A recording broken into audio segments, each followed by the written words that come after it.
Hey guys, இன்னைக்கு நாம 2012 தாய்ல ரிலீஸ் ஆன SR no come back to me அப்படிங்கிற மூவி பத்தி பார்க்க போறோம். உங்க எல்லாருக்குமே தெரிஞ்சதுதான், இந்த படம் 2010 ரிலீஸ் ஆன SR no do you love me படத்தோட தொடர்ச்சி தான். எஸ்ஆர் நோ சீசன் 1 நம்ம ஆல்ரெடி பார்த்துட்டோம். பார்க்காதவங்க லைட்டா அதையும் பார்த்துருங்க, அப்பதான் கண்டினியூ பண்ண நல்லா இருக்கும். இந்த படத்துக்கு IMDbல இருந்து 6.4 அவுட் ஆஃப் 10 ரேட்டிங் கொடுத்துருக்காங்க. நான் இந்த கதையை உங்களுக்கு கிம் சொல்ற மாதிரி சொல்றேன். இப்ப வாங்க வீடியோக்குள்ள போகலாம். கம்பேரிசன். நாம நம்ம வாழ்க்கையில சில நேரங்கள்ல சில விஷயங்களை கம்பேர் பண்ணி பார்ப்போம். பட் அந்த ஒரு விஷயத்த நம்ம காதல்ல எப்பவுமே பண்ணக்கூடாது. ஏன்னா காதலுங்கிறது ஒரு மேஜிக்.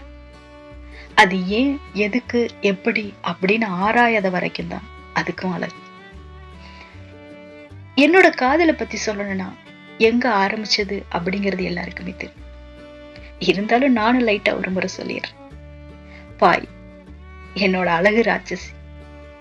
அவளை பார்த்த அந்த நொடியிலேயே எனக்கு காதல் வந்துருச்சு அப்படின்னு சொல்லலாம். பட் அந்த உணர்வு காதல் தான் அப்படின்னு நான் தெரிஞ்சுக்கிறதுக்கும் பாய் தெரிஞ்சுக்கிறதுக்கும் சில காலங்கள் எங்களுக்கு தேவைப்பட்டது. அந்த காலங்கள் கூட ரொம்ப அருமையா இருந்தது. அவ என்ன டீஸ் பண்றதும் அவளுக்கு நான் பயப்படுறதும் காமெடியாவும் ரொமான்டிக்காவும் இருந்தது. என்ன ஒண்ணு, அந்த பயம் இப்போவும் அப்படியேதான் இருக்கு. பாய் கூட அதே ரவுடி பேபியா தான் இருக்கா. லக்கில எங்க காதலுக்கான சம்மதம் கூட எங்களுக்கு கிடைச்சது. அப்புறம் என்ன சொல்லவா வேணும், ஒரே காலேஜ், ஒரே ரூம், எங்க லைஃப் ஒரு பக்கம் படிப்பும் ஒரு பக்கம் காதல்னு பக்காவா போயிட்டு இருந்தது.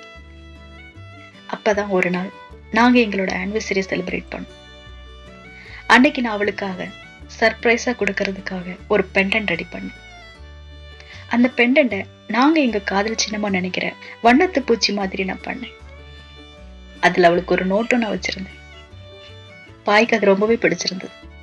அப்ப நான், பாய், இது நார்மலான டாலர் கிடையாது, இதுக்குள்ள நான் உனக்காக ஒரு நோட்டு வச்சிருக்கேன் பாய் அப்படின்னு சொன்னேன்.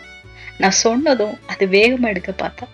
அப்ப நான், இல்ல பாய், இது நீ இப்ப படிக்கிறதுக்காக இல்ல, ஒருவேளை ஃபியூச்சர்ல என்னைக்காவது ஒரு நாள் என்னை ஏண்டா காதலிக்கிறோம் அப்படின்னு உனக்கு ஒரு தயக்கம் வரலாம், இல்ல என்ன அடியோடு வெறுக்க கூட உனக்கு காரணம் இருக்கலாம்.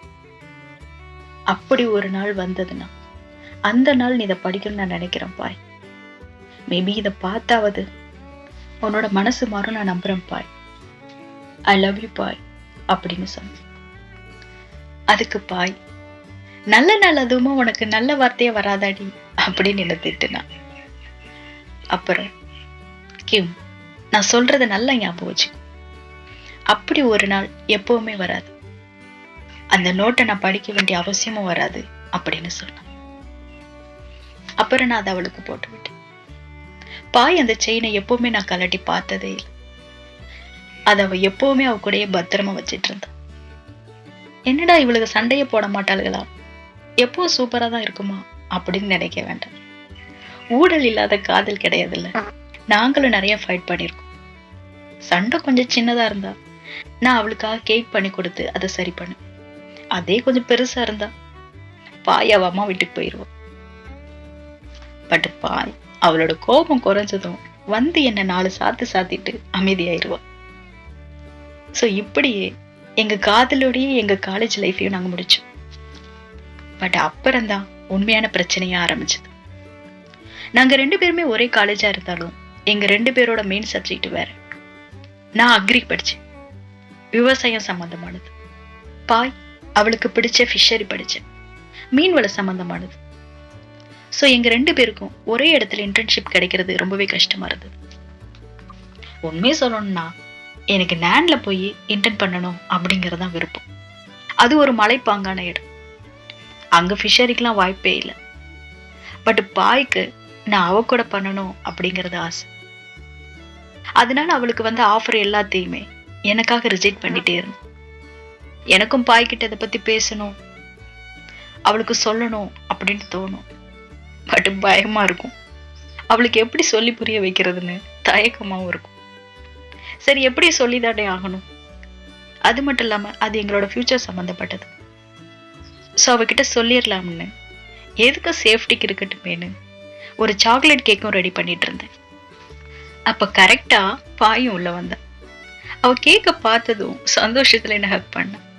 அப்புறம், ஆமா கிம், நான் தான் இன்னைக்கு அப்செட்டா இல்லவே இல்லையே, அப்புறம் ஏன் நீ கேக் பண்ண அப்படின்னு கேட்டேன். அப்பனா, நீ டயர்டா இருப்பல்லம்மா அப்படின்னு சொன்ன. அப்ப அவ, கொஞ்சம் டயர்டா தான் இருந்தேன், பட் உன்னை பார்த்த செகண்ட்ல எல்லாம் பறந்துருச்சு கிம். அப்புறம் நான் லாஸ்டா அப்ளை பண்ணியிருந்ததுலயும் எனக்கு மட்டும்தான் இன்டர்ன் கிடைச்சது. நான் உன்னை விட்டு எப்படி போவேன், ஸோ நான் வேண்டான்னு சொல்லிட்டேன் அப்படின்னு சொன்னேன். அப்ப நான், ஏன் பாய் நீ போகலாம்ல அப்படின்னு நான் சொல்ல ஆரம்பிச்சேன். அதுக்குள்ள, நீ எதுவும் சொல்ல வேண்டாம் கிம், பேபி வெளியிருந்து வந்திருக்கேன்ல, ஒரு டைட் ஹக் கூட பண்ண மாட்டியா அப்படின்னு சொல்லி கையை நீட்டினான். ஸோ அப்பவும் என்னால் எதுவும் சொல்ல முடியல, அவளை ஹக் பண்ணிக்கிட்டேன். அப்புறம் நான், பாயோட ஃப்ரெண்ட்ஸ் எல்லாரும் என் ஆண்டியோட ரெஸ்டாரண்ட்ல சாப்பிட்டுட்டு இருந்தோம். அப்ப பாய் அவ ஃப்ரெண்ட்ஸ் கிட்ட இன்டர்ன் பத்தி பேசிட்டு இருந்தா. இந்த முறை கருப்பு சாமிக்கு கடா வெட்டுறத வேண்டியிருக்கேன், நீங்க வேணா பாருங்கடா, கண்டிப்பா நம்ம 4 பேருக்கும் ஒரே பிளேஸ்மெண்ட் கிடைக்கும் அப்படின்னு சொல்லிட்டு இருந்தேன். அவ சொல்லி முடிக்கல, அதுக்குள்ள வேண்டுதல் கேட்டுருச்சு போல. ஆஃபர் கால் வந்துச்சு. பாய் நினைச்ச மாதிரியே எங்க எல்லாருக்கும் ஒரே பிளேஸ்ல இன்டர்ன் கிடைச்சு. பாய் ரொம்ப சந்தோஷப்பட்டான். அப்ப நான், பாய் அது வந்து அப்படின்னு சொல்ல ஆரம்பிக்கும் போதே என் ஆன்டி, யாருக்கு சூடான சமோசா வேணும், இன்னைக்கு கிம்மோட ஆசை நிறைவேறி இருக்கு, அவன் நினைச்ச மாதிரி அவன் நான் போறா, அவளுக்கு ஆஃபர் லெட்டர் வந்திருக்கு அப்படின்னு சொல்லிட்டு, கிம் நீ ஒன்னும் ஒரி பண்ணிக்காத, அங்க எனக்கு தெரிஞ்சவங்க இருக்காங்க, அவங்க உன்னை பார்த்துப்பாங்க அப்படின்னு போட்டு கொடுத்துட்டாங்க. அவ்வளவுதான், சமோசா பேர சொல்லி சமாதி கட்டிட்டீங்களே அத்தை அப்படின்னு நினைச்சிட்டு பாய பார்த்து, இப்ப நம்ம பேசணும் கிம், வரியா அப்படின்னு கூப்பிட்டேன். அப்ப பாய் ரொம்பவே கோவப்பட்டான். என்கிட்ட போய் சொல்லிருக்கல, கிட்டத்தட்ட 1 மாசமா எதுக்காக என்னை விட்டு விலகி போறேன்னு நினைக்கிறேன் கிம் அப்படின்னு கேட்டு. அதுக்கு நானும், ஃபர்ஸ்ட் நான் உங்ககிட்ட போய் சொல்லணும்னு நினைக்கல பாய், உன்னை கஷ்டப்படுத்தாம உனக்கு புரிய வைக்க முயற்சி பண்ண. அப்புறம் உன்னை விட்டு விலகி போகணும்னு நான் நினைக்கல பாய், நான் அக்ரி படிச்சிருக்கேன், மலைப்பகுதி தான் எனக்கான சரியான இடம், அதான் நம்ம ஃபியூச்சருக்கும் நல்லது. வெறும் 2 மாசம் இன்டர்ன் தானே, நம்ம கிட்ட செல்போன் இருக்கு, ஹாலிடே இருக்கும், ஸோ நம்ம எப்போ வேணாலும் மீட் பண்ணிக்கலாம் அப்படின்னு சொன்னேன். நான் என்ன சொன்னாலும் பாய் என்னைக்கு புரிஞ்சுக்கிற மாதிரி இல்லை. அவளை பொறுத்தவரை நான் அவ கூட இருக்கணும், அது மட்டும்தான் அவளோட எண்ணமா இருந்தது. ஸோ நானும் என்னால முடிஞ்ச வரைக்கும் அவளுக்கு புரிய வைக்க முயற்சி பண்ணிட்டேன். அப்ப அவ கடைசியா, நீ அங்க வேற யாரையாவது காதலிச்சிட்டினா நான் என்ன பண்றது அப்படின்னு கேட்டான். அப்ப நான் டென்ஷன்ல, கடுப்பேத்தாத பாய், குழந்தை மாதிரி பேசிட்டு இருக்க அப்படின்னு சொல்லிட்டு. அப்ப பாய், ஓ உங்ககிட்ட நான் இருக்கணும்னு நினைக்கிறது உனக்கு குழந்தைத்தனமாவும் கடுப்பேத்துற மாதிரியும் இருக்குல்ல, சரி அப்படியே இருக்கட்டும் அப்படின்னு சொல்லிட்டு கிளம்பு. நானும் பின்னாடியே போய், பாய் ப்ளீஸ் புரிஞ்சுக்கோ, இப்ப உனக்கு தெரியும்ல நான் இன்னும் 2 நாள் தான் இருக்க போறேன்ட்டு, இப்ப சண்டை போட வேண்டாம் பாய், இந்த 2 நாள் என் கூட இருக்க மாட்டியா பாய் அப்படின்னு கேட்டேன். அதுக்கு பாய், உனக்கு 2 மாசமே பெரிய விஷயமா தெரியல, இந்த 2 நாள்ல என்ன வந்துட போகுது அப்படின்னு சொல்லிட்டு அவளோட அம்மா வீட்டுக்கு போன. நானும் அந்த 2 நாளும் அவகிட்ட பேசுறதுக்கு கால் பண்ணிட்டே இருந்தேன். பட் பாய் என்கிட்ட பேசவே இல்லை. 2 நாளும் முடிஞ்சது. நான் கிளம்ப வேண்டிய நேரம் கூட வந்துச்சு. எங்க அவளை பார்க்காம கிளம்பிரோடும் அப்படின்னு டென்ஷனாகவும் இருந்தது. பட் அவ வரல. ஸோ கேப் வரவும் என் அப்பா கிளம்பலாம், பாய் பேசிடுவா அப்படின்னு சொல்லி என்ன அனுப்புனாங்க. நானும் வேற வழி இல்லாம கார்ல.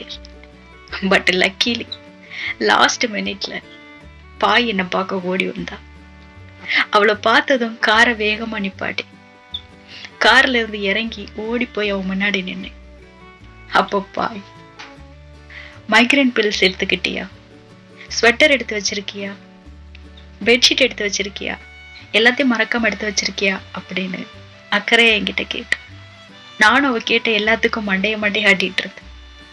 அப்ப பாய், அவ கையில வச்சிருந்த ஒரு மஃப்ளர் என் கழுத்துல போட்டு விட்டு, உன்கிட்ட இது இருக்காதுன்னு எனக்கு தெரியும் கிம். உனக்காக 2 நாளா தூங்காம நான் இதை மட்டும்தான் பண்ணிட்டு இருந்தேன் கிம். சோ கொஞ்சம் டயர்ட்ல தூங்குனதால வர லேட் ஆயிருச்சு அப்படின்னு சொன்னான். அவளோட காதல பார்த்து எனக்கு அவ்வளவு சந்தோஷமா இருக்கு. அவளை கட்டி பிடிச்சுக்கிட்டேன். பட் பாய் வழக்கம் போல, போகும்போது என்ன அள வைக்காதடி, பார்த்து பத்திரமா போயிட்டு வா, நான் நல்லா இருக்கேன் அப்படின்னு சொல்லிட்டு நான் போறத நின்னு பார்த்துட்டே நின்னா. நானும் அங்கிருந்து கிளம்புனேன். பட் அந்த பிரிவு என் வாழ்க்கையில ஒரு மாற்றத்தை கொண்டு வரும் அப்படின்னு நான் நினைக்கல. நான் அங்கதான் எம்ம மீட் பண்ணேன்.